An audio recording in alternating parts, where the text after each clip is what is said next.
does look like we are not going to receive nearly what they are. Let's look at what they're receiving now. Right now, this is WTVJ. We have been able to pick up their broadcast signal. If you will notice, they are broadcasting from what looks like a storage area of their building. They are operating out of a very old building in Miami, very close to the water. Let's listen. Are on generator. Before we do that, do we know anything about the power? How much power is out in Broward? Muriel? Power outages, mainly out. All right, but people are still calling. I mean, oh yeah, we just had a call, in fact, from producer Regent Dukas in Davie, and he still has power. Obviously, he called us, but he did say that very strong. All right, you are listening to Kelly Craig, who is familiar to some of you in the Bay Area. She used to work at WTVJ. That is also Brian Norcross sitting next to her. Did the people, Muriel, in Broward give you an indication of how extensive power outages are in Broward County at this point? A lot of power outages, but the spotty power outages, huh? Spotty, and people are talking about power surges. And they're getting power surges. Well, that's the point that I was suggesting.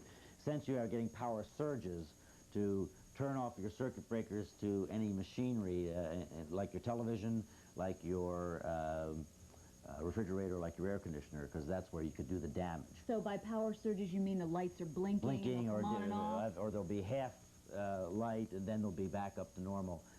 That's where you can do damage to expensive equipment. Go ahead and disconnect all your stereo equipment. Be sure all that stuff is off. Anything that can be damaged by that. Leave some lights on. You might as well. I mean, it can burn out some. Sure. So you burn out a few light bulbs. And that's what's the worst that can happen there.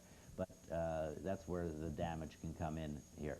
All right. Now let's once again, for everyone listening on the radio, describe exactly where the eye is. Can you guys up there? And thank you very much for sticking with us here. Bring this full screen because it's going to help me describe a little bit. Thank you. The eye, the northern end of Elliott Key and Sands Key is in almost the center of the eye of the storm here now. Now that I look at it very closely, the western end of the eye may not have quite reached the bayshore. Great, perfect. Thank you very much, Brian. May not yet have reached the bayshore, so I may have misstated that any areas of the populated areas, because obviously Elliott Key and Sands Key are not populated, right, would be seeing any clearing with the eye. But as we go south from the eye, clearly there's very, very heavy rain all through the rest of Dade County.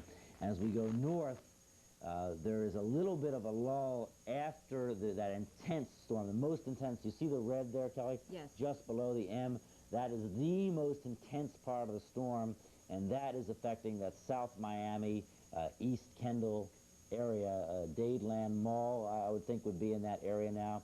And that is just about to come ashore very, very close to the National Hurricane Center, perhaps just south of the National Hurricane Center. Unfortunately, as we get close to the Hurricane Center, we don't know exactly what's going on there because that's where the radar is, and we just don't know.